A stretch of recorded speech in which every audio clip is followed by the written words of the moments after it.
Jump at your own risk. They're popular for birthday parties or a weekend trip, but are trampoline parks safe, and just who's watching over them? In tonight's investigation, only ABC 15's John Genovese uncovering injury reports and why we still may not be getting the full story. He was the love of my life. 18 minutes ticking by before paramedics pulled Ty Thomason from the bottom of a foam pit at a Phoenix trampoline park. By then, they had already said that he was more than likely brain dead. Ty backflipping into the pit just 3 feet deep. 3 days later, he was taken off life support. The 30-year-old was Maureen Curley's only son. He was the romantic one that pulled out every family album and made sure that all the family members got together and were happy. In the years that followed, Curley fought to help pass what's known as Ty's Law, making Arizona the first state to regulate indoor trampoline parks. But 4 years later, she says it's done little to help. I really believed that the government would do what they said they would do and watch these industries, but they haven't. It's something we're having a hard time focusing on because we're trying to meet our other obligations of inspecting schools and stuff like that. 6 deputy fire marshals are responsible for inspecting thousands of public and private buildings each year and enforcing Ty's Law, which they say is really more of an administrative review. A parks insurance company inspects the facilities, not the state.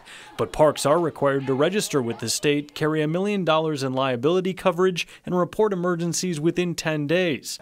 ABC 15 uncovering those records, revealing nearly 200 cases ranging from minor injuries to dislocations, broken bones, and deformities. But there's no way to know exactly how many injuries there are because it's up to each park to report them. In January, a 7-year-old girl was seriously injured after falling from a zip line here at Urban Air in Ahwatukee. And even though the park is registered, the state fire marshal's office was never made aware. What's the repercussion or the penalty if they don't do that? We don't have any repercussions because we're not able to. Yeah, a little stick.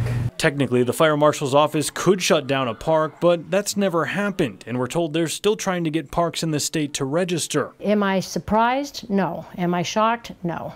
Am I disappointed? Hugely. Curley says she's now working to once again shed light on the dangers most parents would never imagine, hoping to prevent another parent from ever feeling her pain. If you leave it in the hands of the people that are responsible for their bottom line, you are not going to get the results that you want. And the results that I want is the safety of our children. John Genovese, ABC 15, Arizona. We reached out to Urban Air about that February injury, have yet to hear back. The American Academy of Pediatrics strongly discourages the use of trampolines at any age, especially for children under 6. And a trade group representing trampoline parks says they are working to mandate third-party inspections. That could go into effect next year. ABC 15 pulled injury reports from trampoline parks statewide, and like John mentioned, in some cases the injuries are much more severe than just broken bones. You can check out the reports for yourself right now on abc15.com homepage.